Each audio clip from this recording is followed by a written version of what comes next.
energy. What a job! 12-18. A new record. Clemens has set a major league record for strikeouts in a game. 20. Welcome to baseball's greatest game with your host, Steve Garvey. Brought to you by Major League Baseball Home Video. Hi, I'm Steve Garvey, and welcome to baseball's greatest games. This week, we'll show you the no-hitter that the Yankees' Andy Hawkins pitched and lost. 3 errors in the 8th inning gave the game to the White Sox and put Hawkins in the record books right beside Houston's Ken Johnson as the only pitchers to throw a complete game no-hitter and lose. Talk about tough luck. 11 days after that game, Hawkins lost another no-hitter to the White Sox, only this time it wasn't his. Melito Perez threw a rain-shortened 6.5-inning no-hitter to beat him.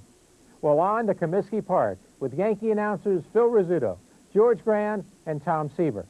We'll be back with the bottom of the first right after this.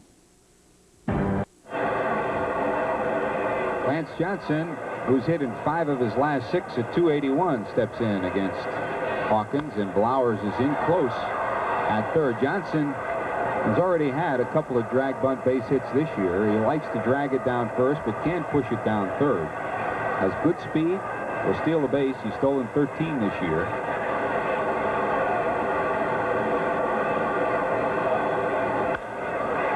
Pop to the left side, and here's Laird's first chance. And as you mentioned, Tom, it is an adventure, and it looked like Jim had a beat on the ball, and then that wind just kept pushing it back towards the infield, and from left field in, it just continues to come back towards short, and Laird's has to give it a hustle to get to it. He actually played that ball very well. He was playing deep against Lance Johnson. There you see the flags out in center field, actually left center, and he had a long way to go. He's playing pretty deep against Johnson, and the thing about it was a good play on his part is that he hustled after it. He knew that the wind was really going to knock it down. Robin Ventura in against Hawkins. Ventura at .231, but those numbers are misleading because Robin has hit .329 in his last 18 games, had 3 hits last night, and is maturing more and more every time out. The product of Oklahoma State is very definitely not just a prospect, but he is starting to cash in on his ability as a major leaguer. You know, you think back of people who played left field and incidents in left field, and one of the things that I remember in my career covering games here was that opening day that you pitched in '84 when the great experiment took place and Carlton Fisk was out in left field, and you talk about a duck out of water. From where I looked, it looked strange, but for you, how about for me? When I looked out in left field and I saw Carlton Fisk in left field, I said, that's one of the best catchers of all time. What's he doing out there? They said they were going to extend his career. It didn't last very long. He went back behind the plate. That was 6 years ago. Hit hard by Ventura. Back is Barfield. He's got it. Ventura gave it a ride, and Barfield one step onto the warning track. Almost had it curve around him. Last night, this ball probably would have been in the seats. The ball blowing toward right field last night and not across. And that ball actually put back over Jesse's. They had 2 good plays in the Yankee outfield already. Jesse fighting the sun. Of course, this ballpark, nothing new to Barfield, a veteran of the American League. Buck Showalter spent some extra time today because of the fact it is an afternoon game and the sun is, it's a bright sky. It's a high sky today, no clouds, so he hit some extra fly balls to Barfield, and as it's an 0-2 count to Calderon and also to Laird's. He spent a lot of time with Laird's, first talking with him about this field, and secondly hitting balls off the cement and off the screen and hitting some up in the air for him. This one to right field also. Barfield cruising. The wind continues to push it towards the foul line, and Jesse catches up to it. So the Yankees go 1-2-3, and so do the White Sox in the bottom of the first. We'll go to the second inning. The Hawk is off to a good start. The Yankees nothing, and the White Sox nothing. You're watching baseball's greatest games only on Sports Channel. For Balboni, he's 8 of 23 in the last 7 games. He comes in with that 217 mark. Off the plate, high bounder. Coming in front of Guillen is Ventura, and there's one away.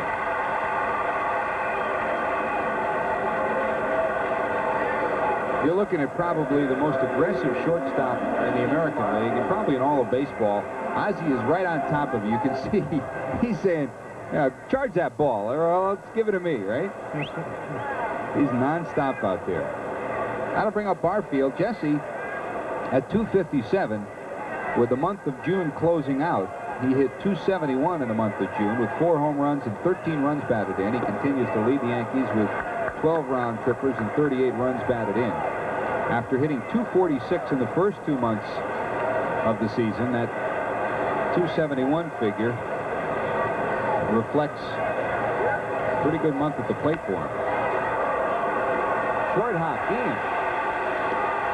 My, oh my, is that some play. Ozzie slipped on the wet outfield grass, too, a little damp.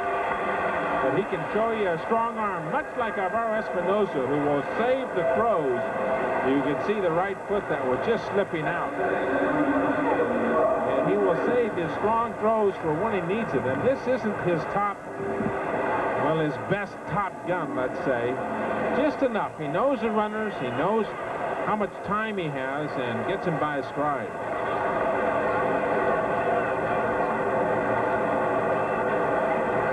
That'll bring up Jim Leyritz, who checks in at 343 after the 3-hit, 2-home run performance last night. He was 3 for 5 as he makes his 17th straight start. Bouncing back and forth between third and the outfield.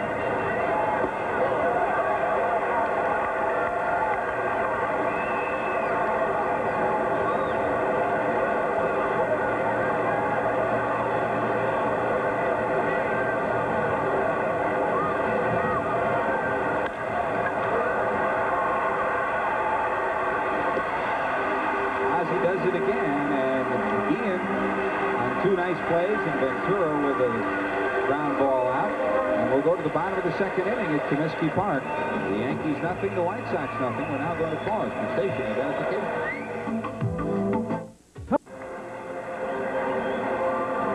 Pasqua, Kittle, and Karkovice due up against Andy Hawkins. Manny Pasqua starting in left field today. Pasqua has had 33 starts this year, 8 in right field, 4 in left field, and 21 as a designated hitter. Former Yankee product who will go from wearing the specs to not wearing them. Going up against Hawkins, who comes in with that 1-4 record, and Andy, so far, Tom, is where he should be, ahead of the hitters. One of the keys, of course, not only just Hawkins, but any pitchers stay ahead in the count. There are very few pitchers that I've seen in 20-some-odd years around Major League Baseball I've seen been able to pitch when they're behind.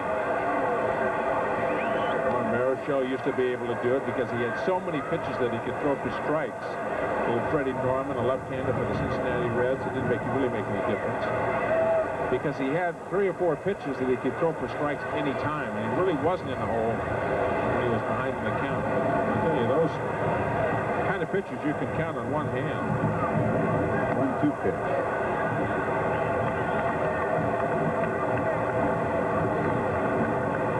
You know, this is a baseball town, but it's also a basketball town. Phil Jackson, former Knick and now the head coach of the Chicago Bulls. The Bulls and the White Sox owned by the same group, Jerry Reinsdorf.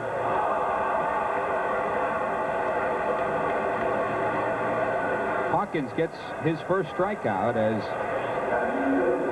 he gets Pasqualini. Comes on a 2-2 count, and the pitch before that was a fastball up above the top of the strike zone. A good setup pitch. And then pulls the string 2-2. Pascal way out in front. And that's the one thing that Billy Connors and Mark Connor have been trying to get Hawkins to do, is change speeds a little bit so everything doesn't look the same. And come at you at the same plane. In fact, Galen Cisco, the pitching coach for the Toronto Blue Jays, who was with Hawkins in San Diego, said we were trying to get him to do that back then. And he won for us when all he had was really the cut fastball, and he really believed that he could last forever with it. And I think this year he's realized that he's got to change speeds a little bit. Well, there was a pretty good fastball there. He changed his speed by going up on that one. 2 balls, no strikes. The first 2 pitches, kind of that little cutter you're talking about. And then 2-0, he put some pop into it and threw it right by Kittle. There's 2 different ways of changing speeds. You can go up the ladder or come back. My, oh my, Guerin took one right off the forearm there. Looks like that's going to hurt. Now it looked like maybe got it on his thumb. A foul ball off the bat of Kittle. No, right off his elbow. Looked inside of his elbow. Right top of the forearm.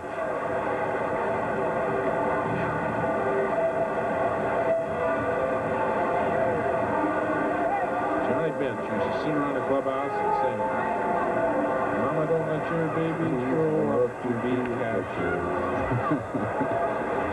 And you see a couple of those shots just like that, you understand why. When you realize a guy like Bench, a guy like Fisk would go around so long behind the plate. Popped up behind the plate, looking like it'll reach the stands, and it does out of play. Yep, anything in the back, the wind's going to blow right back into the stands today.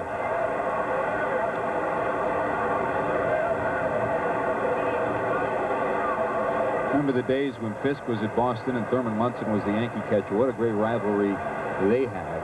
And 2 great catchers. Oh, yeah, 2 great competitors. And one of the things that was amazing about Munson was how durable he was during his short but outstanding career. And Hawkins gets his 2nd consecutive strikeout as Kittle goes down.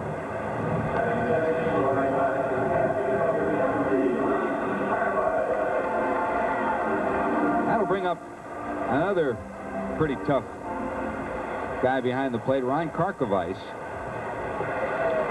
who has had a chance now with a day game after a night game. Jeff Torborg always sits Fisk, or at least does not let him catch. He might DH him depending on the situation. But also realizing that tomorrow they're unveiling their brand new uniforms here in Chicago, and Fisk, obviously as a co-captain along with Ozzie Guillen, will be modeling those. They'll be at the ballpark early in the day, so he wants to give Fisk the day off. But Karkovice gets a chance to start, and you don't give up a lot behind the plate when Kark goes back. Certainly not defensively. And you think about the length of the game last night, too, and the kind of game that the Yanks and the White Sox had here. A lot of pitches, a lot of base hits, 30 base hits or whatever it was. And Pudge spent a lot of time behind home plate last night. 16 hits for the Yankees, 14 hits for the White Sox, 17 runs. So this is a day for a 40-year-old catcher to get a day off. You have to do that if you're going to catch him and get the worth out of him through 120 games through the season. I'll take a real slow look replay at that last pitch inside. Bob Guerin saying he went around, and home plate umpire Dale Scott says, Espinosa over, looking right into the sun, tracks it down right by the foul line, and the White Sox are retired 1-2-3, so it's zip, zip, zip again. The score at the end of 2. Yankees nothing, White Sox nothing. Through 2 innings, Andy Hawkins has retired 6 straight White Sox players, and while Hibbert has a strikeout, a fly ball, and the 7 other outs were ground balls, Hawkins has picked up 4 of his 6 outs with fly balls and 2 strikeouts. So the 2 different styles very much in evidence in these 2 pitchers here as we go to the bottom of the 3rd. Fletcher, Sosa, and Guillen. Scott Fletcher always has hit well against the Yankees, and this has continued in this series. After hitting 167 in his first 24 games, he's now over 300 for the last 16. This one to right field. Barfield into the sun, and there is one away. Can't really drift in the outfield the way the wind is blowing. I mean, it's very strong here today coming in from left field, and the ball will continue to move. And you just can't take it for granted in the outfield that you're going to catch up to it. And that's the kind of play that Leyritz made to start off the game defensively for the Yanks, and a good running and then sliding catch on the ball. He didn't give up and presume that he was going to get there. And Barfield has that same kind of attitude in right field. You look for the subtle things when you start to evaluate a young ball player, and Jim Leyritz, on most of the counts, when you add it up, impresses you, because that effort on the fly ball is a perfect example. He didn't just coast in on it. He gave it the effort he needed to get there, and the little subtle things. I think last night the 2 home run performance is a perfect example. Foul back and up on the roof, out of play. Before the game, they had looked at some films of Melito Perez, and Leyritz spent a lot of time zeroing in on his motion and some of the things he did, and a couple of veterans, including pitching coach Billy Connors, pointed out a couple of the things about his motion where he might be not necessarily tipping a pitch, but give you an idea of what might be coming, off speed or fastball. And Leyritz was one who really was intently looking and listening, and it paid off last night with 3 hits and the 2 home runs. Foul to the right side. Count stays 1 ball and 2 strikes to Sosa, who has been hot of late, hitting .364 in his last 5 games.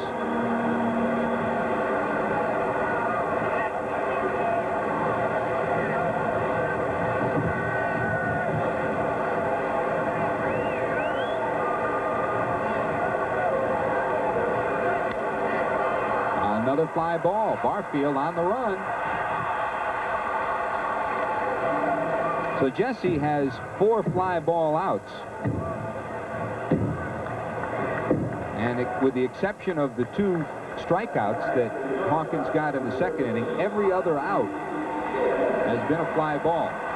You come to this ballpark, Tom, what do you remember most about Comiskey?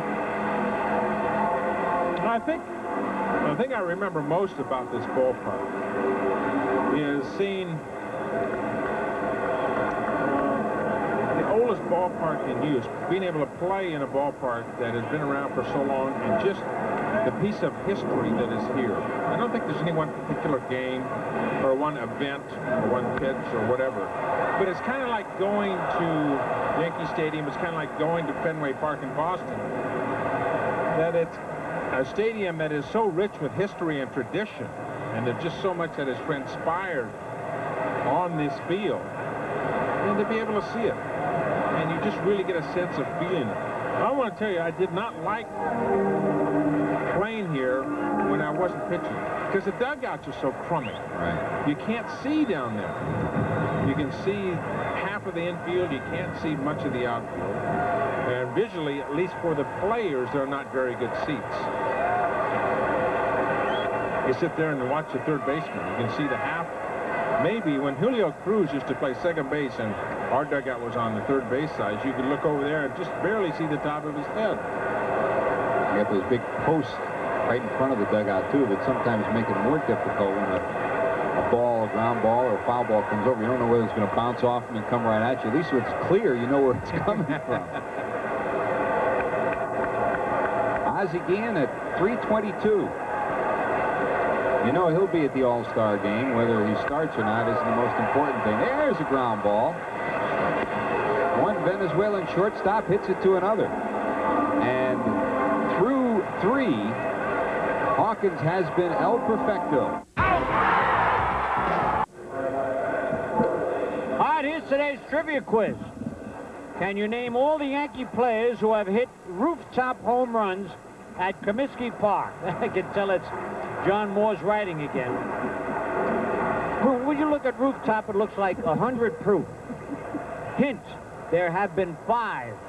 Hint number 2, there hasn't been one since 1961. At least I didn't give it up.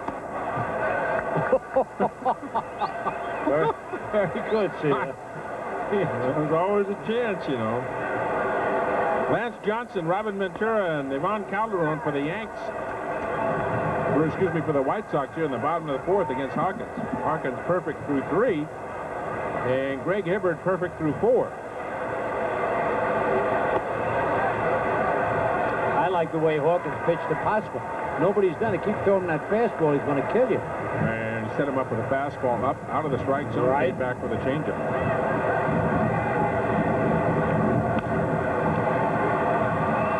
Right to Sachs, and 1 out here in the fourth. A beautiful day here in Chicago. Absolutely perfect. Pascual Perez in the Yankee dugout, his brother, White Sox dugout. His hair really shines in the sunshine, doesn't it?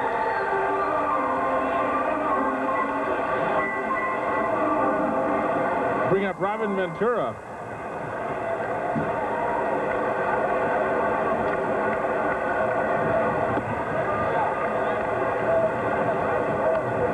Ventura, a fly ball to right, his first time up.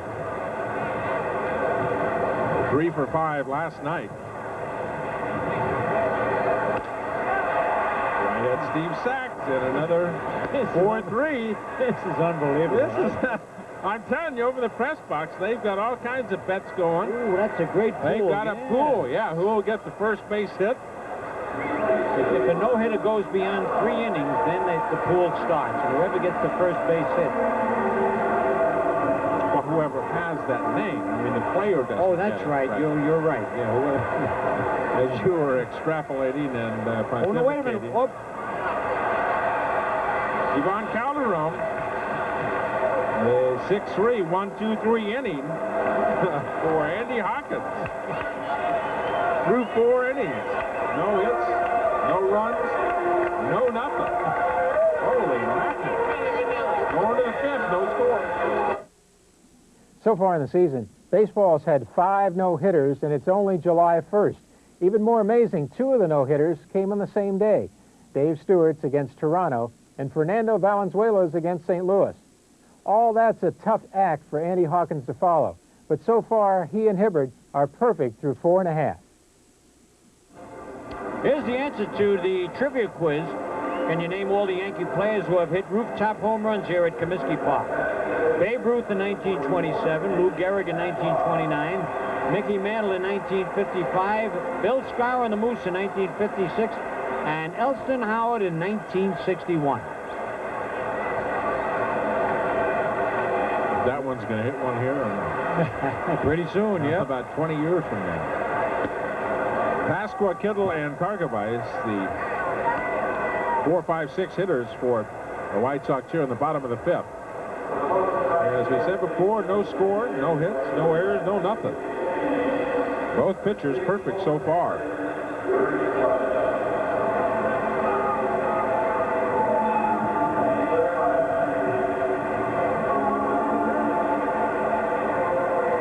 A banner over the right field fence. And the public address announcer asking that it be removed. Pasqua last night, 1 for 4.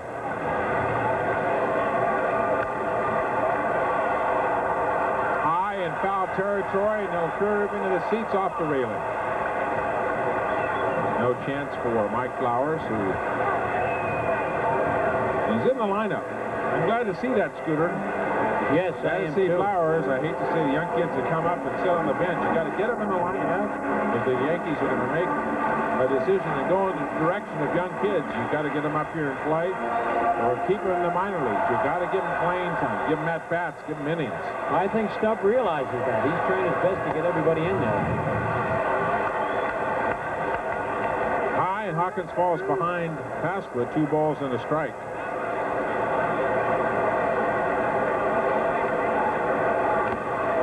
By him, fastball, 2-2. Now if he throws him that same pitch he did last time, that dead fish, he would have him way out in front. That's that high heater.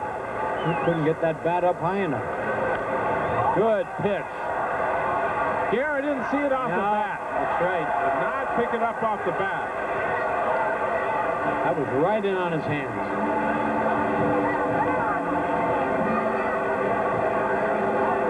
It's a tough sky. Last time the pass was up in that situation, the count was 2-2. And he threw him that dead fish you're talking about, and he was way out in front. This time he popped him hard up and in with the fastball. And that was a good pitch. Fastball did not get to it.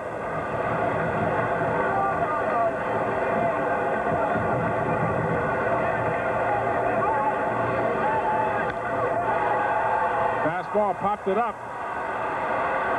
Leyritz and Espinosa. Leyritz coming a long way, and that's the first out here in the 5th.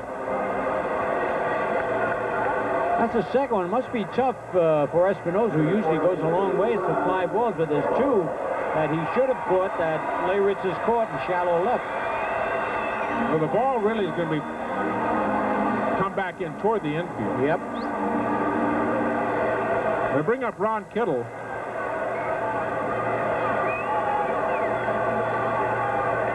Who has been a hot hitter of late. High breaking ball, and it's strike one. Kittle 1 for 5 last night, but in his previous 9 at-bats, or 4 last night's game, he hit 4 home runs. And hit home runs in 3 consecutive games. 14 on the season for Kitty. 14 home runs, 36 RBIs, and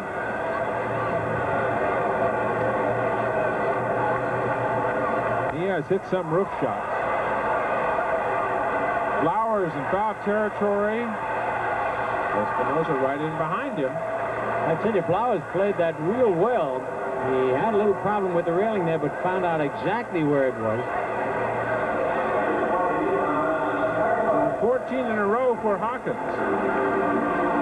It's unbelievable. I remember that one game Hawkins had a perfect game going, and then we got rained out in the top of the 5th. And here he's got a perfect game going, but he's against the pitcher who's also got a perfect game going. Ron Karkovice, talking about the rooftop home runs. Ron Kittle has the most up on the roof. He's hit 7 rooftop shots. Wow. But the dimensions of this ballpark, they've fiddled with it a little bit. Yes. And moved it out closer. It used to be a monstrous shot. Home plate was back farther here. And when they put that scoreboard in center field, the big scoreboard, just off the plate, and there's 2 balls and a strike.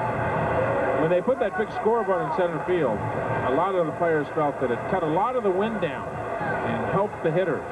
Oh, yeah, there's been so many more home runs here. On the outside corner, and it's 2-2.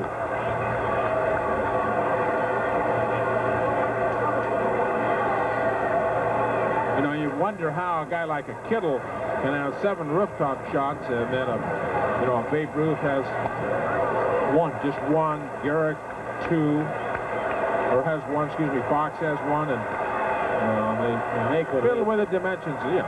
They fiddle with the dimensions a little bit. And it is blowing a gale now. Straight back, Scooter, that's right on you. I got you covered, pal. Lord. Yeah, you better move a little quicker. Yeah, I was right by Lucky, you know, who's protecting you, too, is Mr. Moore. Oh, what is? And I have seen his hands, and I think you better vote for me. I should, because, funny, there was an article in the paper today about Dick Stewart. It reminded me of John Moore. Inside ball 4. They'll check at first base. And that's the first runner of the ball game. They didn't check with the umpire, Yep. I guess. No, he checked at first base. First base umpire, Vic Baltaggio, yep. And he said no swing. He did? Well, I'm not going to say hello to his wife, Janet, then, down in Vineland. No, he didn't go. The ball was inside. All right. So with 2 out, Scotty Fletcher. That's the first runner in the ball game. I wonder if they had a pool over there for the first base runner. Ooh, that's what they're going to First base runner, first base hit, first run scored. Fletcher hitting .235. But over the last couple of weeks, it's been over 300. Ball gets away from Guerin. And Karkovice gets into second base. What a throw Guerin made. Unbelievable. Right on the money, flat-footed. Over about 20 feet back of home plate, but we'll see if that's a pass ball or a wild pitch. Oh, that's a pass ball. Oh, he just missed it. Just flat missed it. So a pass ball to Garrett. And the White Sox with the first opportunity to get on the scoreboard. Fletcher really struggled at the beginning of the year, hitting under 200. But has gotten it back up to close to that 250 mark. You would expect Scotty Fletcher to hit in the 260, 270 range. He got 3 base hits last night.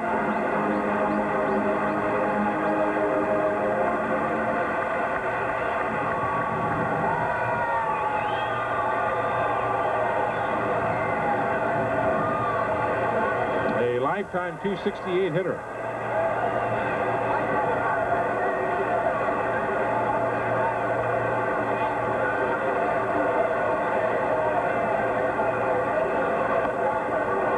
Up and in is 2 balls and a strike. We're in the bottom of the 5th inning here at Comiskey Park in Chicago. A nothing ball game. And both pitchers have not yielded a base hit. Hawkins for the Yankees and Hibbert for the White Sox.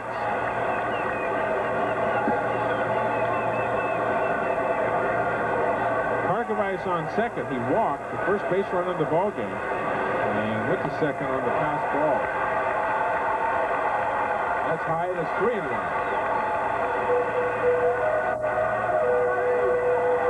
Stump Merrill looking at his ball club. They had their offensive shoes on last night. That's Sammy Sosa in the on-deck circle. Jeff Torborg, his club, with a record of 45 and 26. A game behind the Oakland Athletics. Playing well at home. They're 24 and 16 here at Comiskey Park. Huge improvement. Last year at this time, after 71 games, they were in last place in the American League West. In just about every category. Yeah, and they have made a big turnaround. They're playing terrible defense last year, Steve. And their defense very respectable now. I tell you, I heard an interview last night after the game with Jeff Torborg, and as great as they're doing, Miss Huckleberry comes up and says, "Why did you leave Perez in that long?" I mean, you just can't win, right? They had one. Well, there's always an answer. You know? He did give a good answer. I'm sure he did. I want my starting pitchers to feel like I got confidence. Oh yeah, darn right. But this guy, I mean, you could see the look on Torborg's face when he asked him.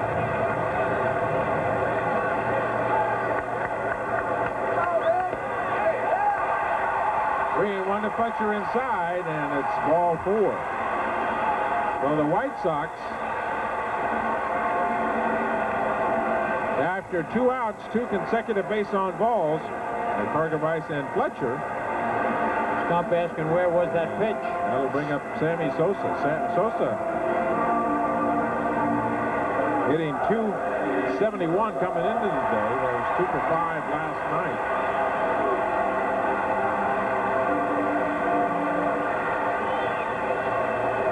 Had a triple in last night's ball game.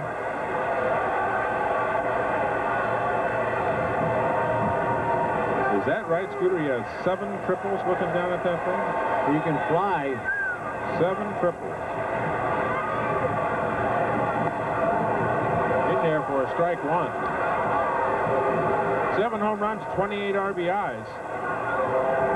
Sosa in the leadoff position last night. And now down in the number 8 spot. Karkovice at second. Did you see that score? Is that a mistake? Which one? Texas was leading Boston 4-0 out. Boston's winning 14-4. Boston was ahead 10-4. They got 8 runs in the second or third inning. That's right. I guess I wasn't listening to you when you gave the score. The Expos are ahead of the Braves 5-1. I know you kept up on those. I hang on every word you say. I don't know how I missed that Boston score.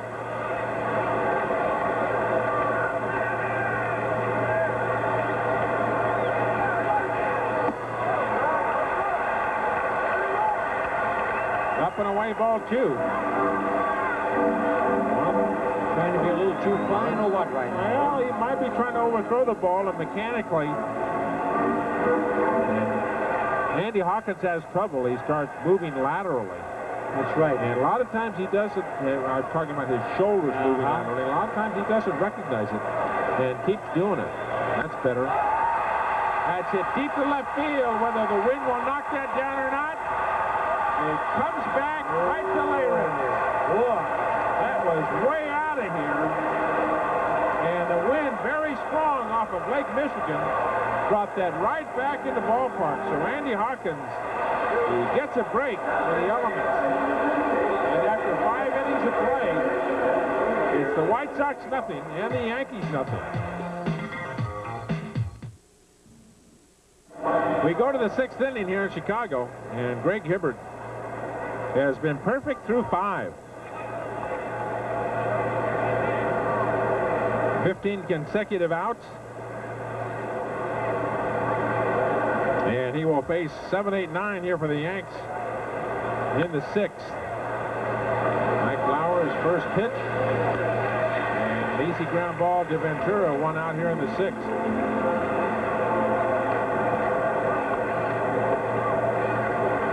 No hits in the ball game. Hawkins was perfect through 2 outs in the 5th inning. And then a couple of base on balls. Karkovice walked on the 3-2 pitch. Fletcher walked. And Sammy Sosa, I mean, he crushed the ball to left field. And the wind just brought it right back in the ballpark. And Jim Leyritz,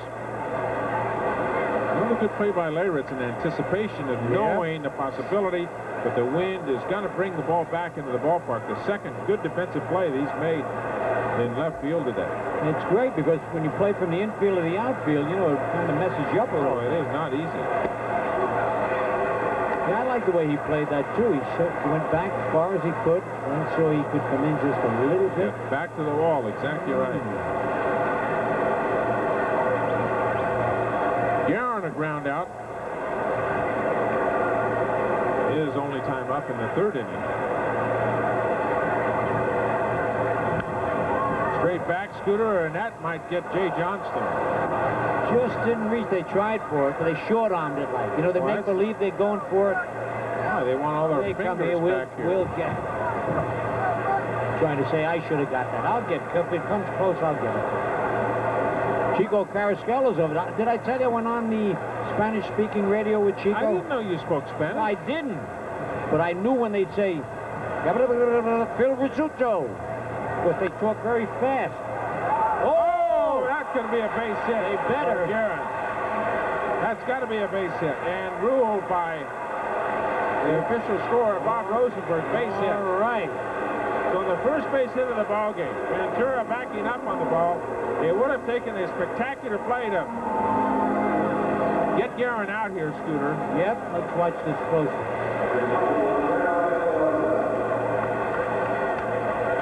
So Guerin can run well, too. He would have been flat-footed deep at 3rd. I don't think he'd have gotten him.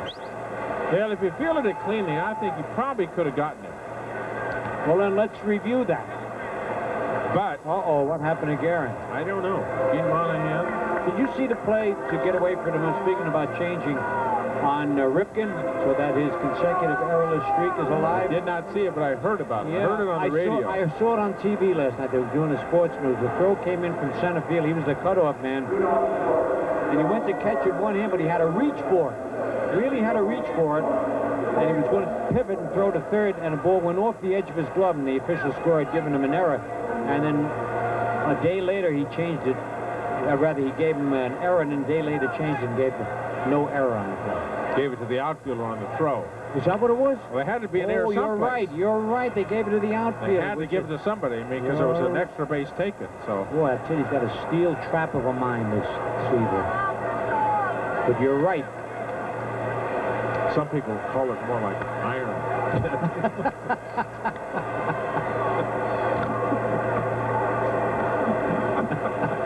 That's like the Calabrese, you know, where my mother and father and family come from in Italy. They're supposed to be hard heads, That's what calibrated. Heads of steel, right? Papadorsky. Aaron's going on the hit and run. Base hit up the middle. Oh, Ozzie Guillen knocks it down, but they're not going to get anybody. Guerin's hurt, and he got down to second base and started limping. Base hit for Espinosa. So back-to-back singles for the Yanks here in the 6th inning. Hit and run was on, and good solid contact. Look at how he tried to do that. He tried presence of mind. He knew he had to do it quickly. He just tried to flip it with his glove, but he caught in a webbing. Yep, looked like a highlight player, didn't he? Yes, he did. Van Chula. Remember that? You ever see highlight in Florida? Oh, yes. And those big cestas they catch up. Now, I'll bet you see it, but did you ever try to play highlight? Oh, no. Well, no. I got to bet I have tried it. And I did a show on it one time, and I worked out with these Latin Basques. Now, you're right. Fast. B-A-S-Q-U-E-S. Very good. I always won spelling bees. Capital. But anyway, they bet me I was from here to the wall away, and they gave me the cesta, strapped it on my hand, put the pelota in there, and they said, now you throw it. And they bet me I couldn't hit that wall. And I'll bet you on their first throw. Oh, I bet you I couldn't either. There's a knack to throwing that thing, you know. John Moore, you listening? This is George Grande. Wouldn't you like to get them out there and hit them ground balls for a little while, too? Oh, you're Thank you right. very much. But they laughed at me, and I went home with a sore arm because there's a knack of doing it. Well, you talk about actors. Roberto Kelly. First and second, and one out for the Yanks here in the top of the 6th. Kelly 0 for 2, a strikeout victim, and a ground out in the 4th. Steve Sachs in the on-deck circle. What brought that story up? I don't know. Something made me think of it. I wanted to embellish the story. Oh, it was Ozzie Guillen making the... Oh, Ozzie Guillen, yes. I knew there was a reason. I don't say things just out of the air. Excuse me? Infield fly called by Vic Baltaggio at first base, so Kelly a pop out. And that'll bring up Steve Sachs 0 for 2. Everybody 0 for 2.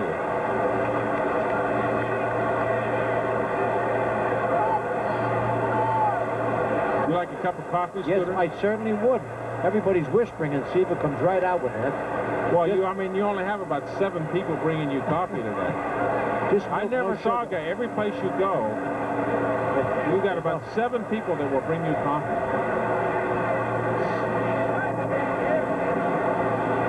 Steve Sachs with 2 outs. Guerin a big lead at second base. I hope Saxey gets a base hit this time. Well, he wired his... Oh. And then when he went in the dugout, he did something. Wired that bat down the runway. Down the runway.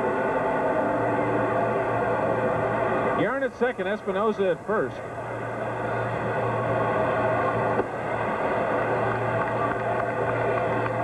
The White Sox had a couple of base runners in the 5th, but couldn't get them around. You look at the defense. Playing deep here on the infield with 2 outs. Fletcher and Guillen very deep. Guillen on the outfield grass. In there for a strike, and it's 1-1. Hibbert a record of 6-4, and earned an average of just over 2.5. Making his 15th start. American League. Hitting .231 against him, way out in front of the off-speed pitch. When you talk to Jeff Torborg and some of the White Sox players, they say he is their most consistent pitcher, and he is the best at setting up batters. And you and I were talking about that prior to the game. Oh, boy. Yep, the same pitch that he struck Barfield out on earlier. And Sachs here, the same pitch, way out in front of him. Up and in, and it's 2-2. Pretty good pitch, Scooter. Sachs was handcuffed. He couldn't do anything. When you talk about setting up, a 1-ball, 2-strike pitch, fastball up and in. And there's a couple of places that Hibbert can go now. Sachs, a good contact hitter. Right on that outside corner. strike three. Sachs is going to be gone, but that was a strike. Look at him. Sachs is really hot. He got his 2 cents in. Oh, that was a great pitch right there. I thought it was right on the outside corner. Dale Scott rings him up, strike 3. The Yankees get 2 base runners, a couple of singles, and leave a couple on. We're done with 5 1/2 here at Comiskey Park in Chicago. Look at this. No Look at this. score. Hello there, everybody. This is Mel Allen. Steve Sachs still in the ball game, but maybe just by an eyelash. Here it is. And we'll take a look at that last pitch. Scooter says it's a slider. I think I just lost $1. No, wait. I thought it was a changeup. Well, wait a minute. I was going to give you, and I thought I just lost. So it was doubt to it, but it was a breaking pitch, so we're both right. Look at that, Sachs. That's it. And Sachs really hot. Dale Scott rings him up.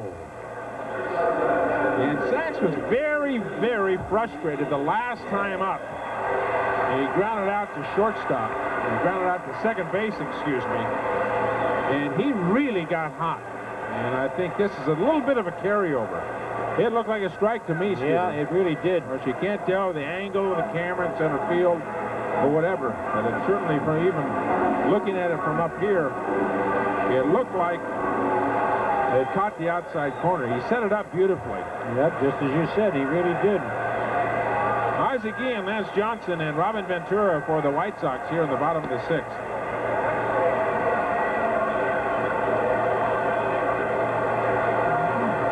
It breaks my heart, but I'm going to give you the $1. No, I'm not taking it because there's a doubt, Stephen. No, there was no doubt in my mind. I thought it was a changeup.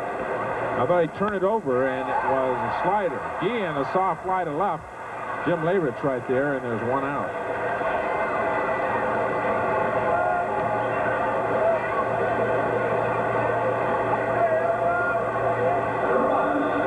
Andy Hawkins has given up a couple of base on balls, and that's it. And thanks to the wind that kept a Sammy Sosa drive in this ballpark in the 5th inning, it's still no score.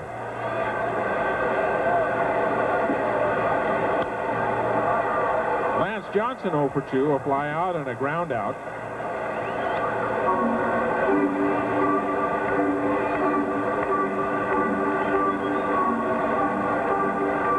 Johnson, no home runs, 26 RBIs. 10 doubles, 2 triples.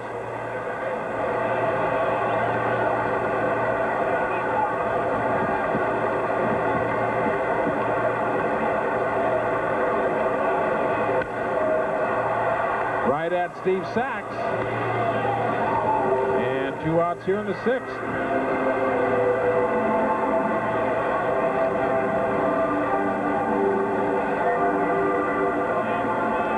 There have been 5 no-hitters so far in the major leagues this year.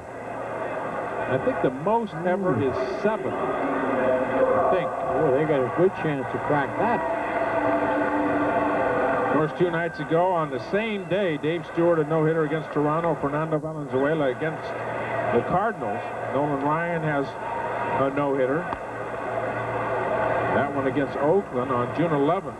Randy Johnson fired a no-hitter for Seattle against the Tigers, and Mark Langston and Mike Witt combined for a no-hitter against Seattle. Well, how do they score that? That's they don't get credit. The pitcher gets credit for it. They don't get credit individually. It's a no-hitter, though. That's right. A ball on a strike to Robin Ventura,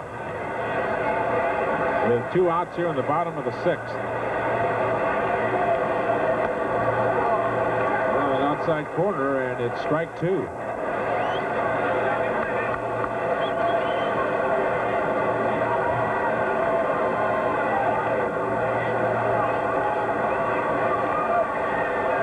Hawkins has been very impressive his last 3 times out, and has continued today.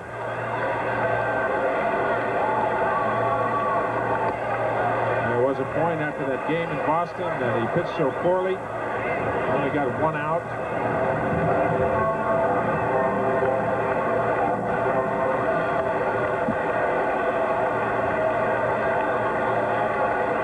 About facing them. And he has really turned it on as of late. Mattingly to Hawkins. And another 1-2-3 inning for Andy Hawkins here in the 6th.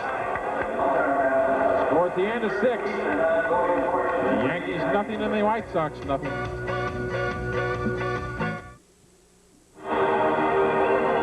Back at Comiskey Park, the numbers on Andy Hawkins are certainly impressive as we go to the bottom of the 7th inning. And you can add to the numbers the fact that of 14 balls,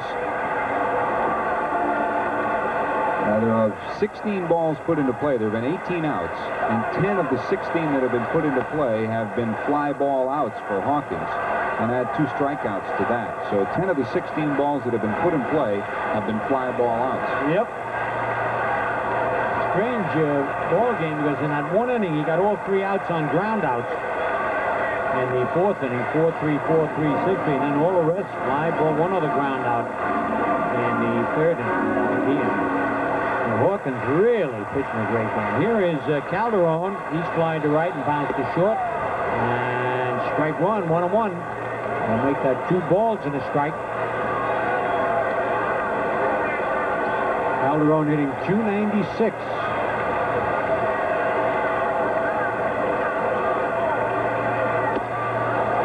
Just inside. Korean one. Only 2 men to get on base against Hawkins. Parker-Weiss and Fletcher, they both walk.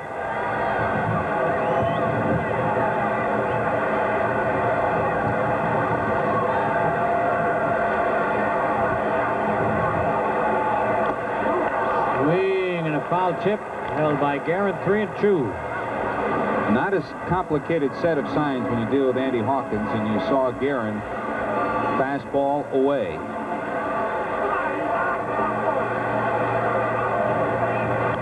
Oh, he put it right out there, too. Got a little up more than he wanted. 3-2. Pitcher can be a little freer today with that wind blowing in. It'll take a tremendous cloud to get it out of here for a home run.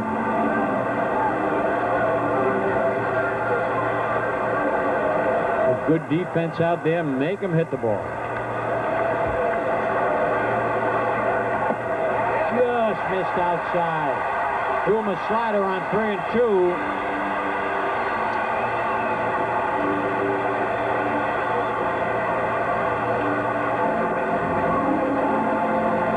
I guess he's the first leadoff man to get up, to get on in any inning.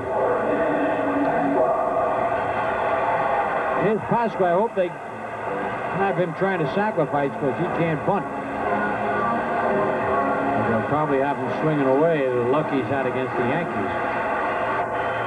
Danny is struck out and flied to left. You got to watch Calderon. He has stolen how many? Over 20 bases. 21 of 29. 21 of 29. And Hawkins doesn't get rid of that ball too quickly, but Guerin has thrown out his. I guess he's right behind Parker-Weiss in percentage of throwing runners out. And Hawkins is one of the best in the American League at success rate with runners on base. Oh, okay. I thought he had that long kick.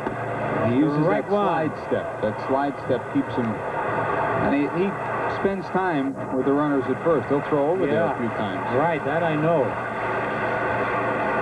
I keep thinking with nobody on, he kicks that leg up and is very deliberate.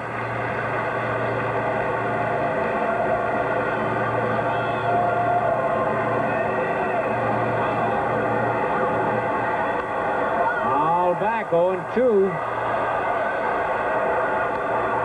What did you key on when you were at first? Did you key on the heel, the right heel of the pitcher? Did you look at his motion? A lot of them were different. A lot of them tipped off. You know, if you get on enough, you know all the little nuances that they do and what tips them off. But I would just watch their eyes. They're a lot trickier now, but they're getting away with more now. They used to throw a lot more balks on it. Unless the guy really stepped right over them. It was a lot easier to pick up I used to get a walking start anyway. These various outside Aparicio, nobody gets a walking start anymore. Outside, 1 ball, 2 strikes. Lou Brock used to. Oh, yeah, he was. Probably the last consistent. Oh, yeah, he was. Probably the last consistent base stealer that did that. And he really made it a science. Oh, he did. Boy, he did study that. Boy,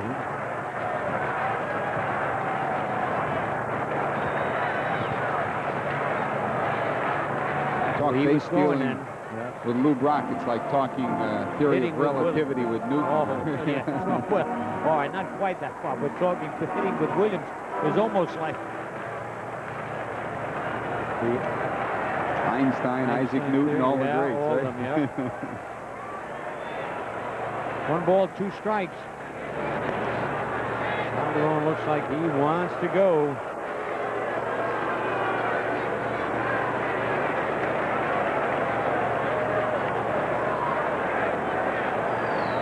You're 1 and 2 ahead of the hitter, so you can afford, even if you're not going to pitch out, you can afford to give Guerin a pitch on the outside portion of the plate to be in good throwing position. It doesn't go, and the ball is popped. Well, it's not popped up, but the wind's going to hold it. And look at that. Barfield, oh, man, at the last second he saw it. Kelly called for it. Barfield was going back, finally saw it and said, oh, he almost made a mistake in saying, I'll take it. Kelly would have gotten it easily, but Barfield barely got to that ball. Woo! That wind is playing tricks out there. And the sun. George. It's the combo of the wind and the sun right here.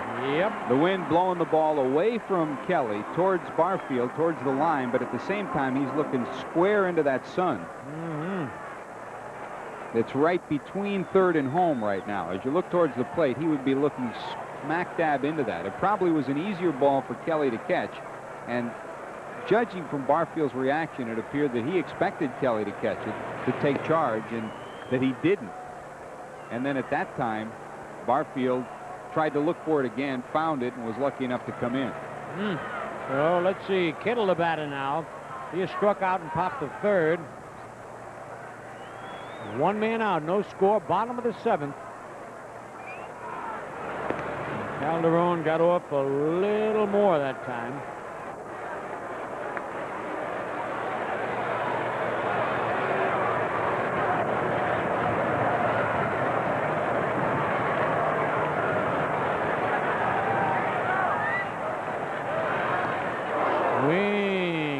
Strike 1.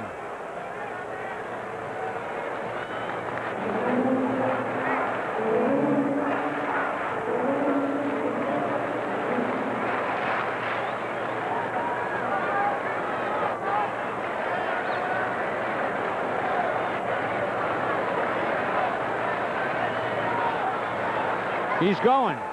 Oh, they got him here. What a throw. Holy cow. You could see that all the way. Woo! And just as George said, Hawkins held him close, and Guerin with a gun threw a strike. Whoa. He gets about as good a jump as he can get off Hawkins, but again, with the right-hand batter up, Guerin has a complete view of him going, and he gets the pitch in good position, good footwork, and a perfect throw.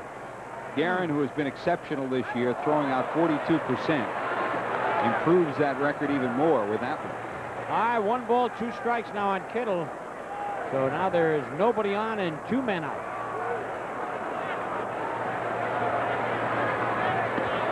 Strike 3. Holy cow, Hawkins is unbelievable. Nothing across. The score now at the end of 7 full innings. Yankees nothing and the White Sox nothing.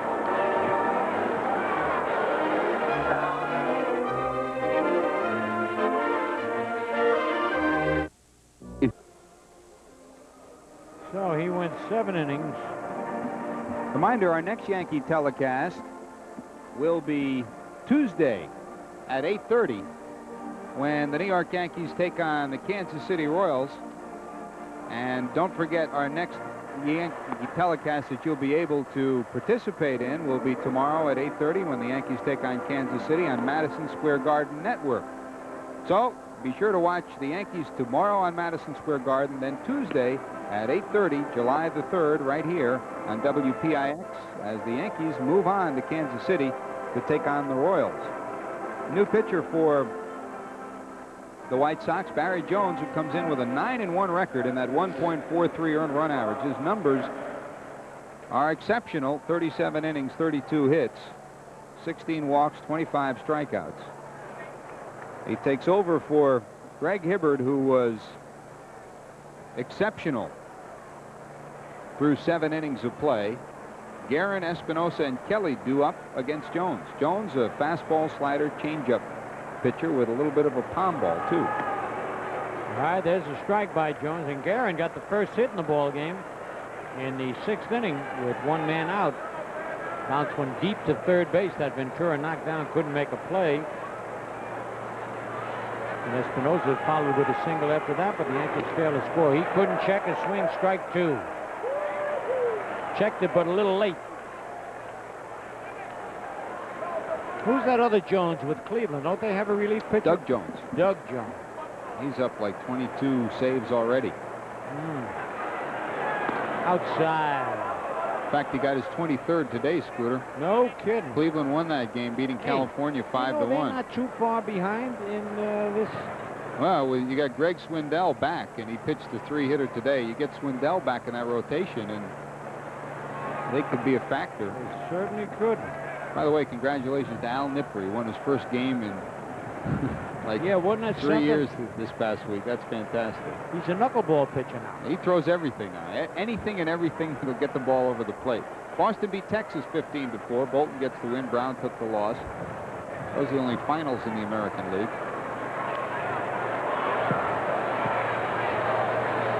Two balls, 2 strikes.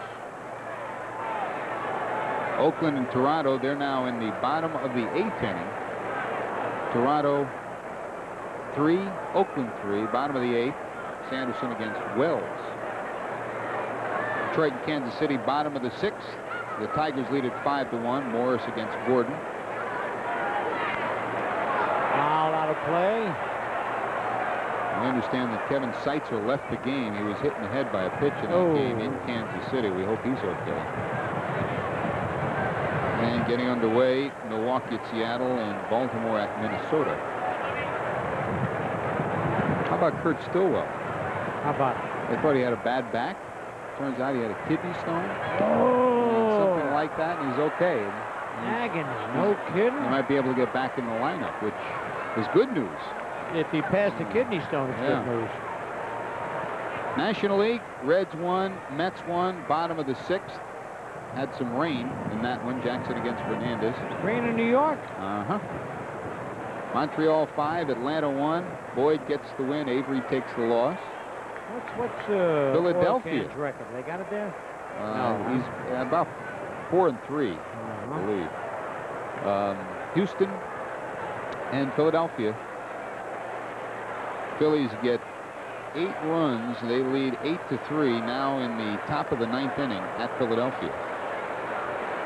Pittsburgh leads San Francisco 2-1 in the 4th. Another one deep to third, and the ball gets by him. Again, deep to Ventura, and that time he aimed to throw, and it was low. Kittle could not come up with it.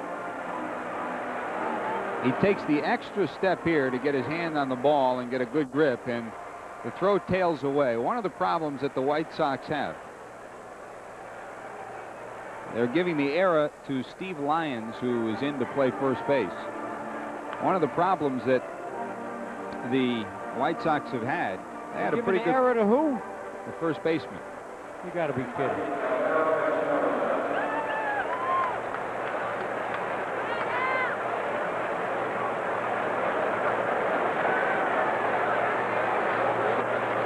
Okay, and it is Lyons, huh? He went in to play for Kittle.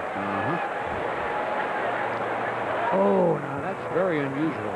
Espinosa, an excellent bunter. Foul tipped it at the plate. It hit the catcher, Parker.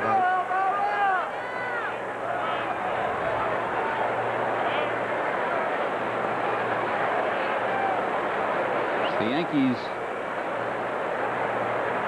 have had 2 opportunities in the 6th and 7th, have not been able to push anyone across.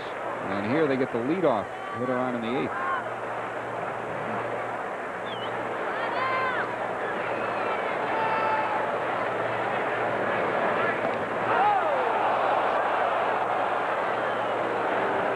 I was trying to whisper to John Moore, but he couldn't read my lips.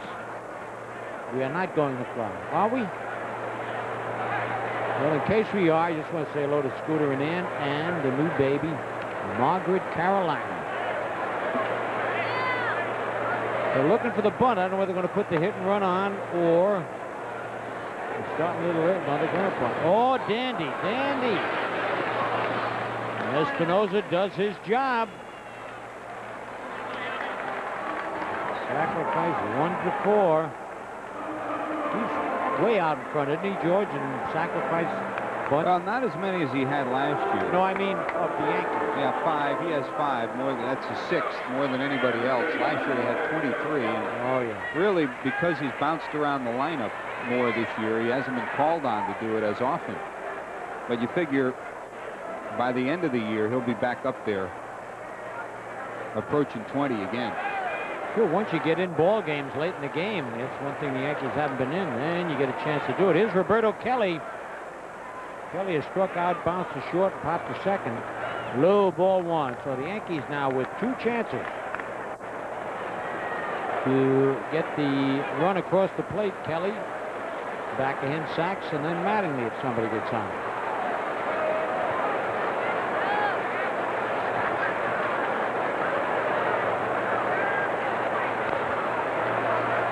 Right in on him, fouled it off. 1-1.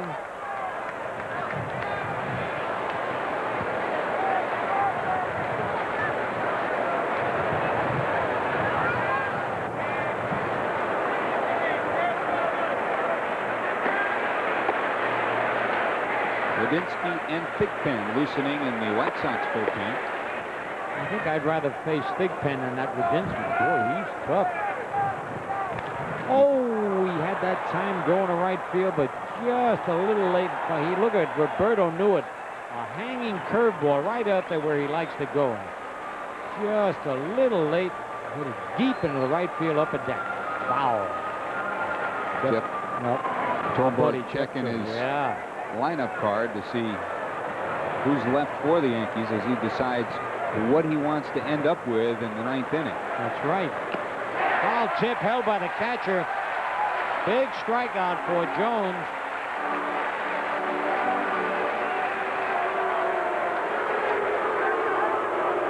Now they're getting on.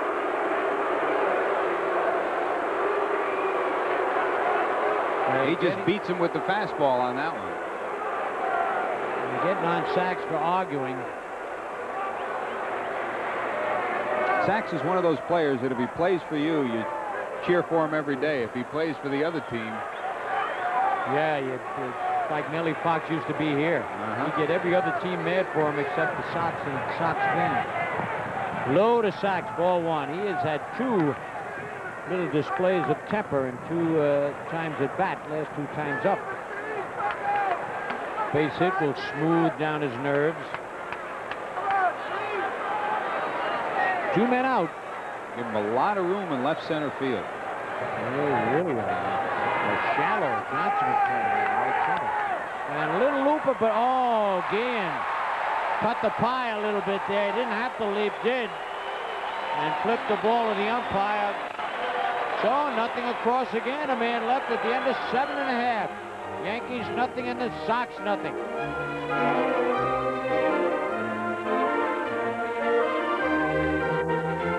I'd give my... Back at Comiskey Park in Chicago, the line score, the Yankees no runs, 4 hits, 5 left.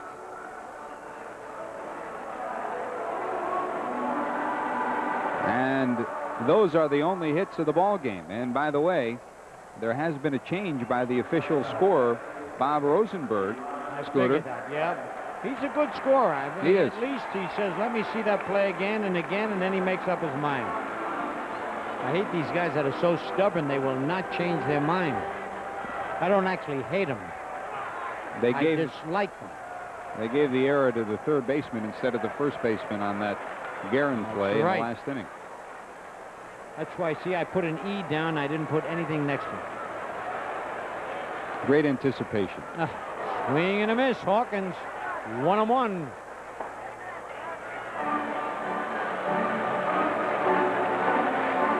Ron Karkovice has bounced to short, rather popped to short and walked.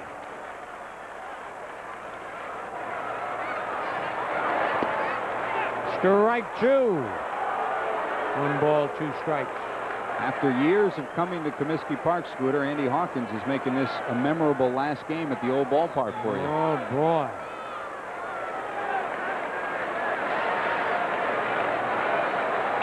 Popped him up. Sachs fighting the sun. Makes the catch. 1 minute. Boy, he battled that sun, too, I want to tell you. Do you remember a specific game or something that sticks out in your mind most about Comiskey Park? No, I don't. By that, I mean I don't remember any no-hitters we played a lot of very close, exciting ball games with the White Sox. But in the days that I was playing, the White Sox did not have their good teams. They were hardly ever in contention.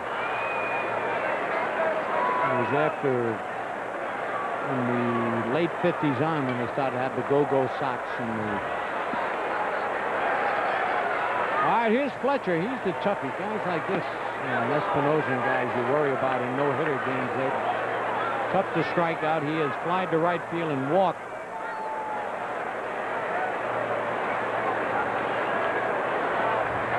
And he hit 476 against the Yankees. I know. He always is. Always hits against the Yankees. Hawkins has walked 3 men. The only 3 men to reach on him. Lines it foul. Nice play by a fan there. Good timing. Is that a girl? No. Good catch. Good catch. Hard to tell these days from the back. The haircuts are all alike. 0-2 on Fletcher. Yes, missed. Fletcher was looking for a breaking pitch there, and the fastball was just a little high.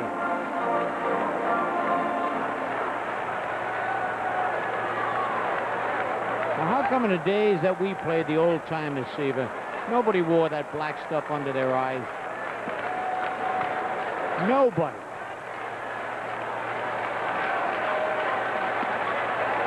A little high, 2-2. Nobody's talking to me. Do you use rosin? We used to use the rosin. Yeah, rosin, but no pine tar. No. What'd you say? What'd Seaver say? Oh, they didn't invent it. He's probably right. They were the old dark days of baseball. Oh, good pitch, but he just fouled it off. Do you use sunglasses? Did it take you a while to get used to them, sunglasses? Yeah, no, I didn't like sunglasses. I tell you, the first time Mantle ever wore them, and this was later on. First time he put him down, he got hit right in the head. He put him down too early. Couldn't locate the ball. And he was lucky it hit him in the head. He wasn't hurt at all. Lucky it hit him in the head? Yes, he's got a hard head, man. Wait till I go to his restaurant in front of him. High pop-up. And again, Sachs and Mattingly. Who's got it? Sachs. Woo! I want to tell you, every fly ball's an adventure out there. You combine the wind with the fact a lot of balls have been hit to right field, right into the sun, and everything in the air is an adventure today. It's an adventure for us. Imagine what it is for that man. Yeah. Sammy Sosa. Fly to right, fly deep to left field. Very deep. Any other day it would have been out of here. The wind just held it up.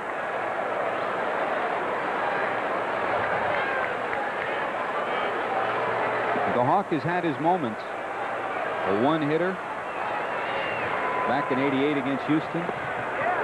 Right one. A three-hitter last year on July the 13th against Kansas City right after the All-Star break. It's a it's amazing to me when a guy is able to pitch a game like that, why he can't, doesn't have to pitch no hitters and 3 hitters, but be consistently good and sharp. So look at this, the way he, I mean, a slider on the outside corner, fastball on the outside corner. He's got them so off balance. Normally they're up there digging in and hitting nothing but bullets. There's a guy who's caught some no-hitters, Jeff Torborg. Yeah. One from Nolan Ryan, one from Sandy Koufax. A little high, boy. I'd say Sosa doesn't know what to do, what to look for here. I'll tell you one thing. If he gets this guy out, I am not doing the bottom of the 9th inning. Seaver's going to have to come back from... No, don't shake your head. I can't stand it. I'm leaving. Uh-oh. Nice play! Oh, no. Wait a minute now. That could... They gave him a hit that... At first it's...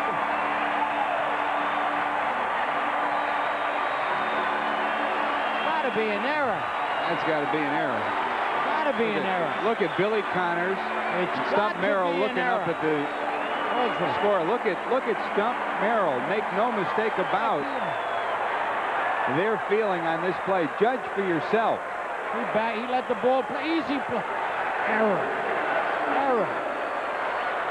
All right, Now error he 5. changes the scoring. It is an error. Error 5. Well, when you got that power, it really makes you feel good. Like Mussolini up here. But he let the ball play him. I mean, it was not that difficult a chance. It looked difficult until the replay.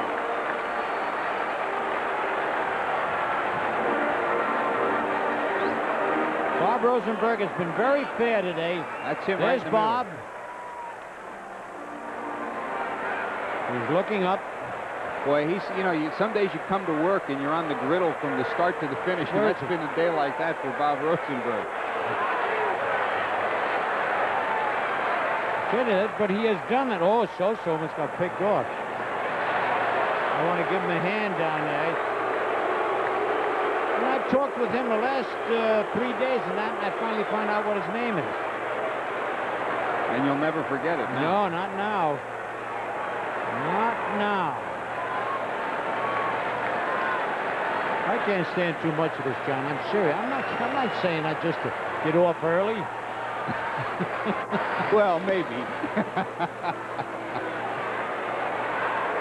I don't want to have to beat the crowd every day. What is this? Ozzy. Oh, that's what it is, Ozzy. Dean has bounced a short fly to left. 4-1. Sue Guerin ready to pop out of there. Yeah, there are two scenarios going here. There is all the talk about the fact that Hibbert and Hawkins matched each other with perfect games and the lack of hits in this game, but also it's a 0-0 ball game.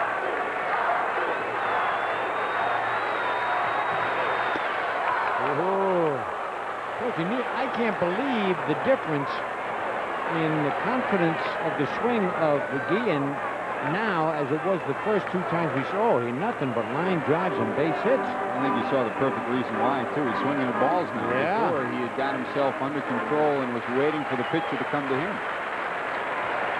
He's down, I say he's down to 319 only because he was way up in 360s and 70s, leading the league for a long time. One time, if Sosa's got a big lead, he's going. And a ball, oh, it's a good thing he fouled it off. He'd have had that bag stolen.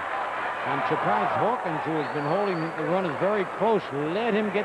You could see the difference in the lead of the first 2 pitches and then that one. Scooter, you remember the game you were involved in with Johnny Pesky? And... Oh, yes. There's 2 of them that I got 2 hits coming to me. Right. They called an error, and then John Drebinger, to his credit, he went down in the 7th inning. Virgil Truck pitching a no-hitter. And in about the 3rd inning, I hit a ground ball a deep short, and Pesky bobbled it. He gave him an error, but then in the 7th inning, he went down and asked him, and John said, I should have had it. And they changed it to, no, they gave me a hit, and then they changed it to an error. I used to kid John Drebinger about that. Whoa. 2 balls, 2 strikes.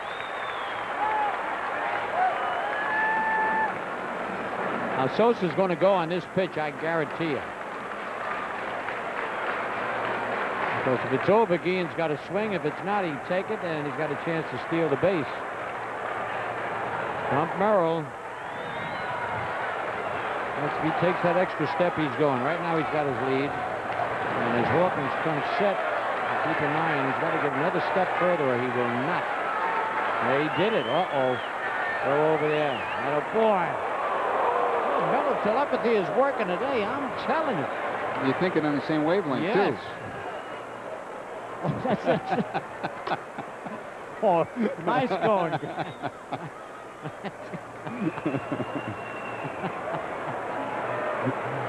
All right, 2 balls, 2 strikes, 2 out. Oh, Sosa took that extra step. Another quick throw, but he's back.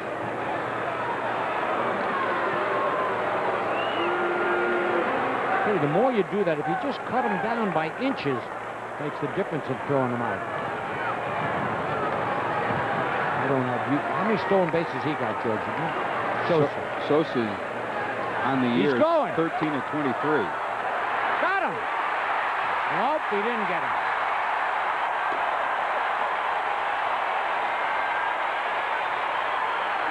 The pitch was inside. And Much Guerin has to inside step out.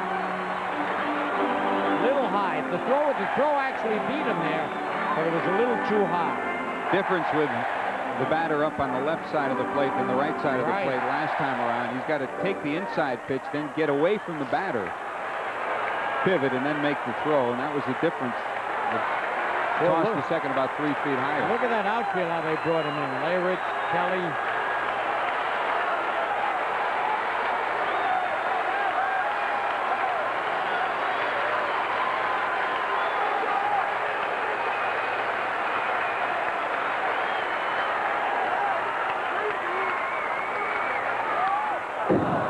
Just got a piece of it. Just barely.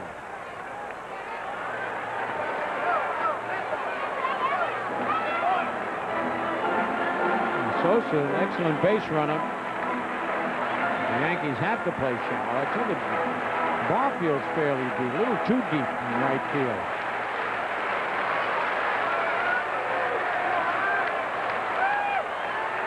Sosa leading away. 2 men out. Nothing. He walked him.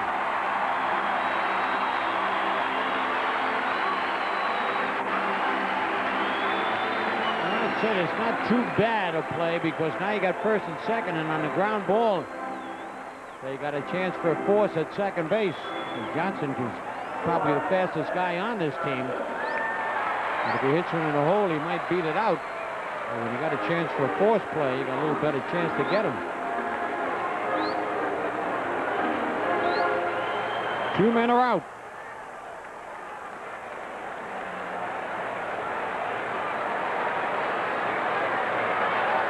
The 5th walk given up by Hawkins. Just outside, ball 1. Nothing.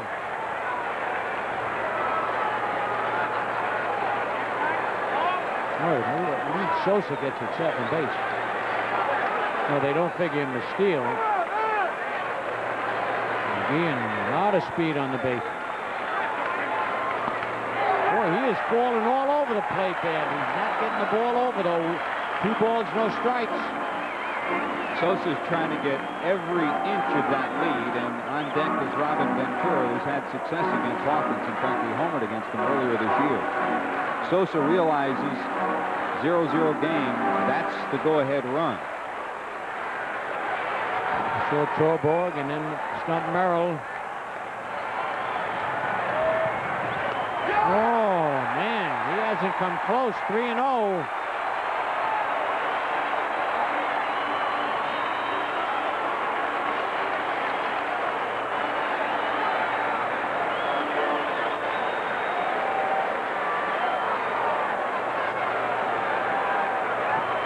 Cadere, the left-hander, and Mills, the right-hander, loosening in the Yankee bullpen. And Espinosa trying to buy him a little extra time out in that bullpen.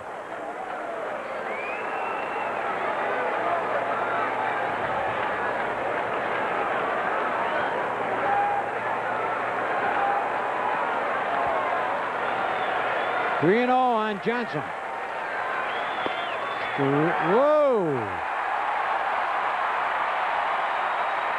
He walked him. That looked like a pretty good pitch. Bases are loaded. And Robin Ventura will be the batter. Here comes Stump Merrill. That'll buy a little more time.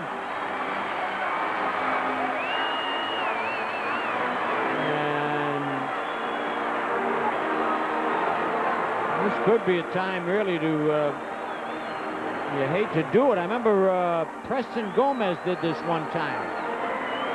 With 2 out, I think, in the 9th inning, he took the pitcher out. The guy had a no-hitter going. They had a lead, too.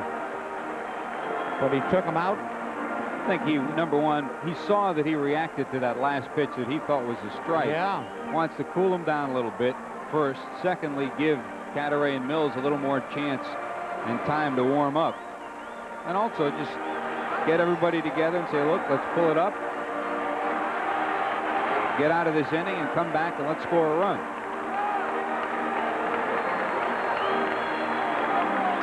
The other thing you're looking at, too, is you've got one of the most intelligent ball players in the league out at second base. They want to be sure that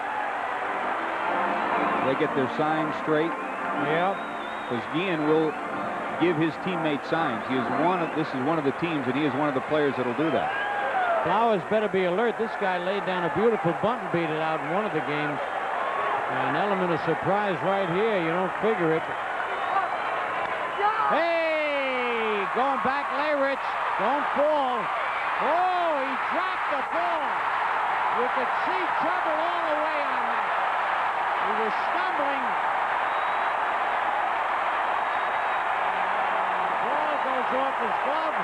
3-run score. And that will be an error. Can you imagine losing a ball game on a no-hitter?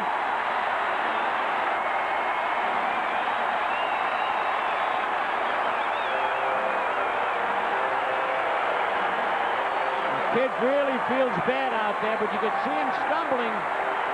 I thought he was going to fall down. When the game started, we mentioned this is the first game that Jim Leyritz has ever played in left field at Comiskey Park. A day when the sun is difficult and the wind has been blowing the ball all over.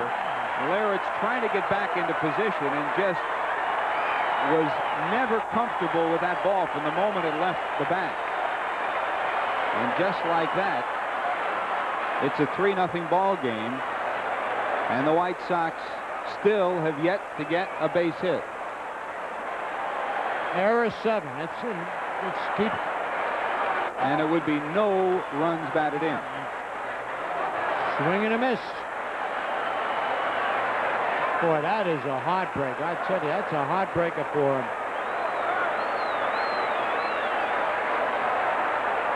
He made some outstanding plays out there, but that one, the ball really carried all of a sudden. A left-hand hit, he wouldn't figure would hit it that deep. He was playing very shallow, as he should have been. And then as he backed up, he just was not comfortable backing up and moving with going to his back to his right. Head bobbing a little bit. The ball is bouncing. Strike 2. The ball was not hit very high in the air, so it didn't clear the top of the roof. In other words, the wind would not have had a great effect on that ball, and I think Leyritz was waiting for the wind to blow it back the way every other fly ball the left field had reacted. But this one was lower than the top of the roof, so it never was blown back towards the plate. I think that's what confused him a bit. Hit the bat. The young man played left field well on this day until that particular play. And as Tom Seaver mentioned at the beginning of the broadcast, it's an adventure when the wind is blowing at Comiskey to play left field. Yep.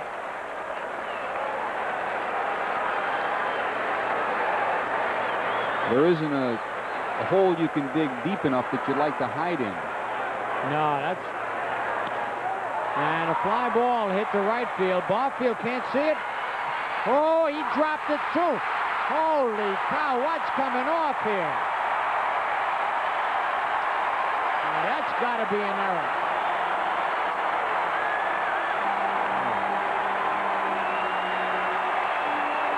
I can't believe this. This is ridiculous. I mean, the sun is bad, no doubt about it. You'll watch the game of baseball for years, and Scooter, you've watched it a lifetime, and you will probably never see an inning like this. No hits, 3 errors, and 2 walks. And Hawkins, still working on a no-hitter, is now trailing 4-0. Barfield has had trouble with 3 balls looking right into the sun in right field. Attaboy, E9. Imagine cheering. For the Chicago White Sox, this has been a year of dreams, and this has been a field of dreams. For the New York Yankees, this has been an inning of nightmares. Right. All right, here's Pasco. He's still got to get this guy out. Strike 1. By that, I mean to keep his no-hitter. This will go down as another no-hitter in the books. This will be the 6th no-hitter. Nobody talks to me now. They're all mad. They're all nervous. I got to talk to myself, and I don't even like to listen to myself.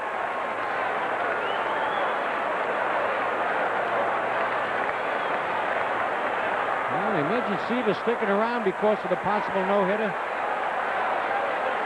He could have left early and avoided the traffic, but no. Being a pitcher, he's true to his code and to the pitching fraternity. Might have gone long ago.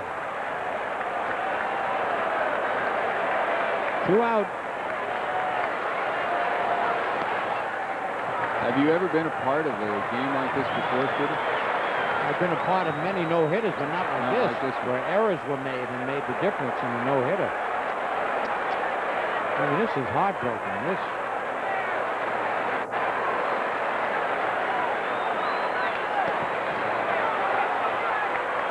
All of a sudden, this umpire's not giving Hawkins the corners.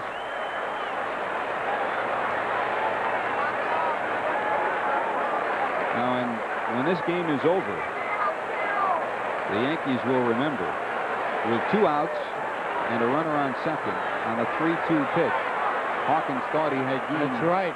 Strike 3.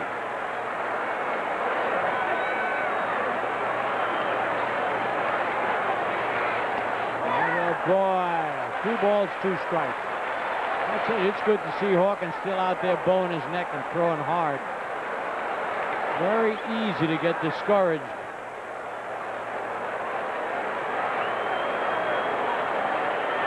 Love to see him get Pasco here and keep the no-hitter.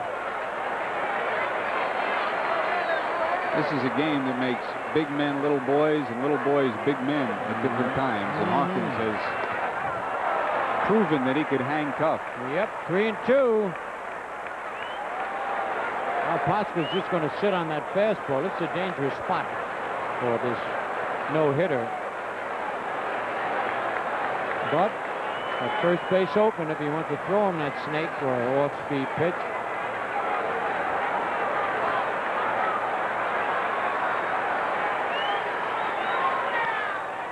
And a little pop-up. Espinosa makes the catch. Hey, I don't believe it. It's a no-hitter, but 4 big runs score, all earned. So on the Toyota scoreboard at the end of 8, it's the White Sox 4 and the Yankees nothing.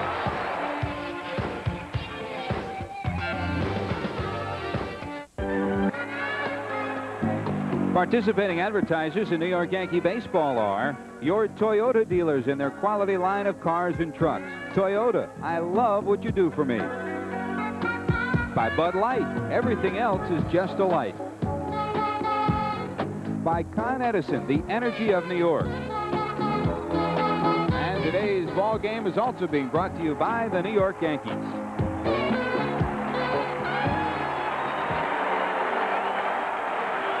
Pitching change for the White Sox. Scott Radinsky comes in. Radinsky 5-0 with a 2.15 earned run average, and for defense, Gallagher comes in left field. So Radinsky is set to face Mattingly, Balboni, and Barfield in a very improbable turn of events. The White Sox get 4 runs in the bottom of the 8th on 3 errors and 2 walks. And they now lead the Yankees 4-0. The White Sox have still yet to get a hit in this ball game. Unbelievable. I just cannot believe it. Great game. Hawkins pitch strike 1 to Mattingly, and this left-hander is tough to hit, whether you're right-handed or left-handed. Radinsky. Mattingly on the day is 0 for 3.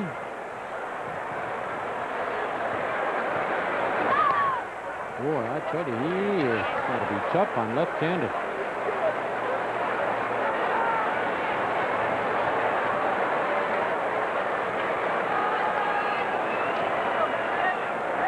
Top of the 9th inning.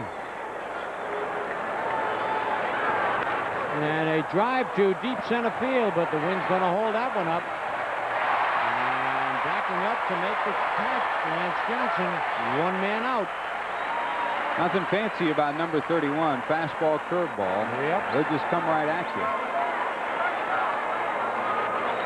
Right now, let's pause 10 seconds along the Yankee Baseball Network for station identification.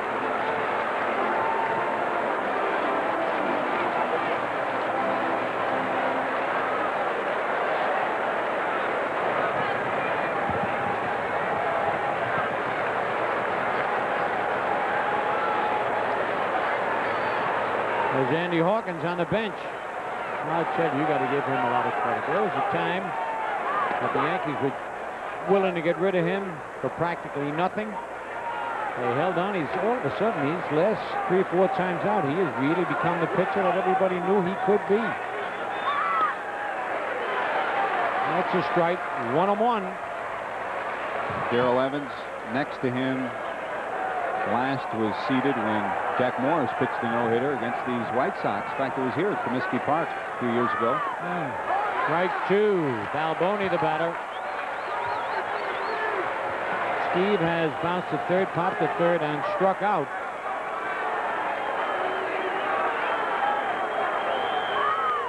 Foul back. Yankees have had 4 hits and no runs, and the Sox have had no hits and 4 runs. Figure that out. Well, you come to the ball, you see something different every time you come to the ballpark. You think you've seen everything. 50 years of baseball I've seen, and I have never seen anything like this in my life. This will be a box score that if you read it tomorrow morning in the newspaper, you just will not believe it. That's right. Absolutely right. Ground ball hit the third and booted. And he can't get it. So it's an error. They put him in for defensive purposes. No, that's Venturi at third base. He's had a rough time at third. His second error of the afternoon. And there are now 5 errors in this ball game. The Yankees, no runs, 4 hits, and 3 errors. All 3 of those errors coming in the 8th inning. The White Sox, 4 runs, no hits, and 2 errors as you watch Wayne Collison come out to loosen. He'll run for Balboni. All right, Jesse Barfield has bounced to short, struck out, and single to left field.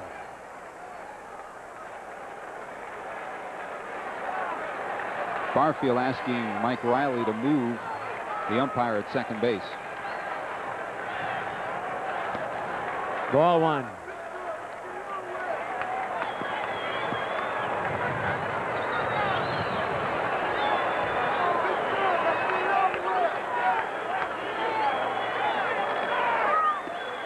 Strike 1, 1-1.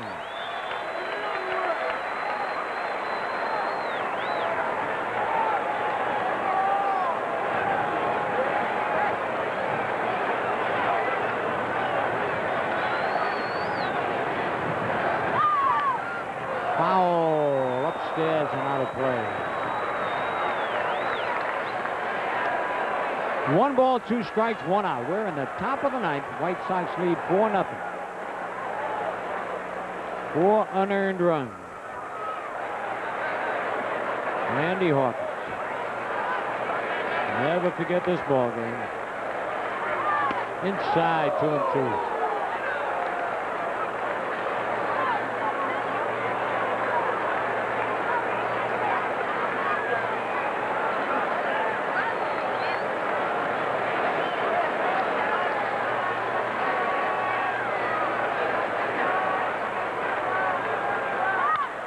Double play ball. And that'll do it. Ball game is over on the 6-4-3 double play. Nothing across, and everybody coming over to congratulate Hawkins, even though he was a loser. The final score, the White Sox 4 and the Yankees nothing.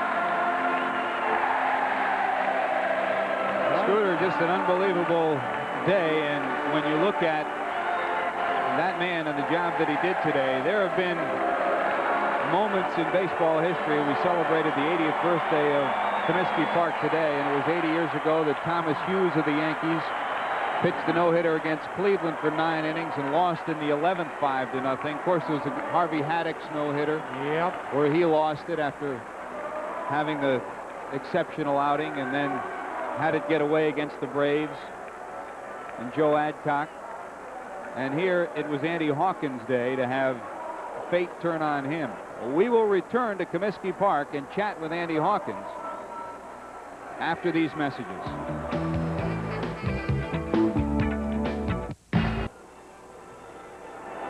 Welcome back to Comiskey Park in Chicago. The old and the new. The old Comiskey Park, and then above it and to your left, the brand new stadium. And on this day where they celebrated the 80th birthday and the last for the old Comiskey Park, 30,642 fans came to witness a birthday celebration, and they saw a piece of history, and an unlikely piece of history, as Andy Hawkins loses this ball game 4-0 to the Chicago White Sox. And it all happened in the 8th inning. Hawkins did not allow a hit in this ball game, and in the 8th inning he got the first 2 batters, Karkovice and Fletcher, to pop out to Sachs at short. Then Sosa hit a ground ball to Blowers at third. He was charged with an error after he bobbled the ball. Guillen on a 3-2 pitch walked ball 4, a pitch that was controversial and debated. Then after that, Lance Johnson walked to load the bases. Robin Ventura then hit a fly ball to left. Jim Leyritz couldn't catch up to it. He dropped it for an error. 3 runs scored. It was 3-0. Calderon then hit a fly ball to right. Barfield lost it in the sun, dropped it. Another run scored. It was 4-0, and then Pasqua popped out for the final out to shortstop. And the final score, the White Sox win it by a score of 4-0. Down on the field with Andy Hawkins, Tom Seaver is there. Let's go to Tom. Thank you very much. With me, Andy Hawkins. Andy, a very tough loss from the standpoint of how well you pitched a no-hitter, and you lose it 4-0. Your feelings as you went into that 8th inning? Well, it was a nothing ball game. I don't know how long we'd be out there, and I just wanted to hold them, give us a chance to win, to win. And it's kind of ironic the way it turned out. It's a tough outfield out there right now. The wind's blowing in hard, and it's playing all kinds of tricks with the ball. And it's a tough play, couple of plays out there, and it just didn't go our way. But the guys are giving their best, and we're all giving our best. It just didn't work out. I could read the frustration in your body when you walked off the field. I know it's very tough not giving up a hit and walk off and know you're down 4-0. I tell you what, it's really tough to throw a no-hitter and get beat. I don't know of too many instances where I've seen that happen, but I threw well, and I feel good about my own performance today. We're doing okay. I think we're going to be all right. We just need to keep our heads up and stay with it. The one ball that was hit hard, it looked like it was going to be a base hit, was the ball hit by Sammy Sosa in the 5th inning. The wind kept that ball in the ballpark, and that was really the only that was the closest thing to a base hit. Without a doubt, he got all that ball. Any other night, and any other night that we played here, and that ball's in the upper deck easy. So the wind helped me out there, and it saved me 3 runs and a hit right away. You know, ironically, 80 years ago, this ballpark was open, and there was a no-hitter pitched in this ballpark, and the pitcher lost it. Was that right? Very ironic. It's a little history coming back to haunt you, isn't it? Yeah, I tell you, that's the way the year's going right now, and that's kind of par for the course, but we're going to grind it out. We've got a long ways to go, and we can still make a success out of it. The way you've struggled the first part of the season, but the last 4 or 5 times out on the mound, you have pitched spectacular baseball. Even though the loss and no-hitter, etc., you've got to be very happy the way you've been pitching. Well, thank you, Tom. I appreciate it. It was kind of a struggle early, but I could have won my last 4 starts, I think, and I feel very confident about the way I'm throwing the ball right now. And the biggest thing is just to carry it over 5 days from now and keep it going. I think you'd probably give up one base hit and take a win, wouldn't you? Without a doubt. Good luck. Keep pitching the same way. Andy Hawkins, a no-hitter today, 4-0 and loss. A very tough loss for him. A very tough loss for the Yankees, and a piece of history made here at Comiskey Park. All right, let's go back upstairs. Thank you very much, Tom. And Scooter, you look at the record book, this will go into it, and it's a record book that has a link to today. Yes, it has. 80 years ago when this stadium opened, the game was not played here, but Thomas L. Hughes for the Yankees against the Cleveland Indians pitched 9 innings of no-hit ball and lost the ball game. And the no-hitter, of course, in the 11th inning. But I tell you what's great here, the way the fans have applauded Andy Hawkins, how each Yankee player, as they came off the field, went out of their way to shake his hand, not just to congratulate him on the game he pitched, but how he hung in there. And you heard Andy say himself he could have won his last 4 games, and he really, I'm telling you, he's pitched great ball. I think that's certainly the silver lining in the fact that Andy Hawkins, from the brink of oblivion, really, and you can see the crunch of media trying to get his evaluation of this day, a day that will go down in history, there's no doubt about it, and a ballpark that has seen so much over its 80 years of existence, some great baseball days. The color barrier was broken here in 1947 when Larry Doby took the field. There were the Go-Go White Sox of 59, the Southside Hitmen of 77. There was Winning Ugly in 83. There was the great career of Luke Appling. There was so much history in this ballpark, and today another chapter of history has been written by that man, Andy Hawkins, who pitches a no-hitter and loses by a score of 4-0. All 4 runs unearned, 2 walks and 3 errors in the 8th inning.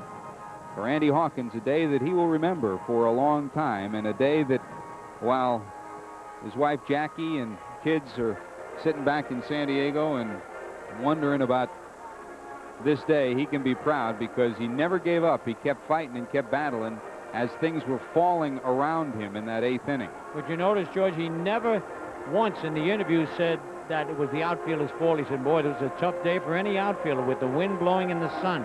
We knew it from batting practice today. We talked about it in the early innings that this would be a very difficult field defensively. Left field with the wind blowing in, right field with the sun looking right at you. And as it turned out, those were the 2 fields that were pivotal in this ball game, as Laritz made the error on the foul ball and 3-run score, on the fly ball and 3-run score, and then Barfield made the error looking right into the sun and another run scored.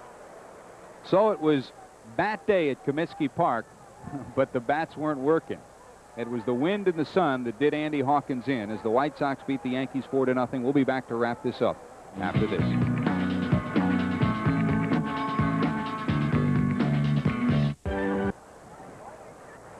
Back at Comiskey Park in Chicago, briefly to recap for you, this was a day when Hibbert and Hawkins went at each other. Both of them had no hitters into the 5th inning, and as it turns out, Hawkins goes the length of the game without allowing the White Sox a hit, but Chicago gets 4 unearned runs in the 8th inning on 2 walks and 3 errors, and the White Sox defeat the Yankees and that man, Andy Hawkins, by a score of 4-0. No runs, 4 hits, 3 errors for the Yankees, 4 runs, no hits, 2 errors for the White Sox. That's it from Comiskey Park in Chicago.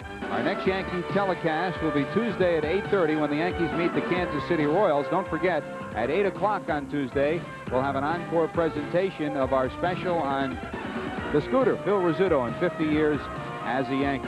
Our thanks to the crew here in Chicago, Jim Angio and the crew who have been just exceptional today on a very busy day.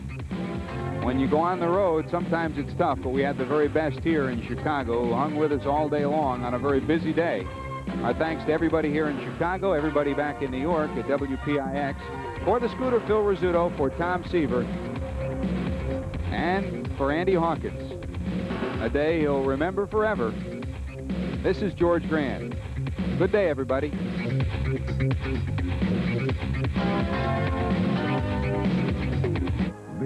1990 was the year of the no-hitter. Believe it or not, after a drought in '89, the '90 season produced a record 9 no-hitters, 7 in the American League and 2 in the National. Besides Hawkins, Perez, Valenzuela, and Stewart, there was Toronto's Dave Stieb, Seattle's Randy Johnson, the Rangers' Nolan Ryan, the Phillies' Terry Mulholland, and a combined effort by California's Mark Langston and Mike Witt. Next week, we'll show you the thrilling Game 3 of the 1969 World Series between the Baltimore Orioles and the Miracle Mets. That was a game that turned Tommy Agee into a hero and gave a young, hard-throwing pitcher by the name of Nolan Ryan his first World Series save. I'll see you then.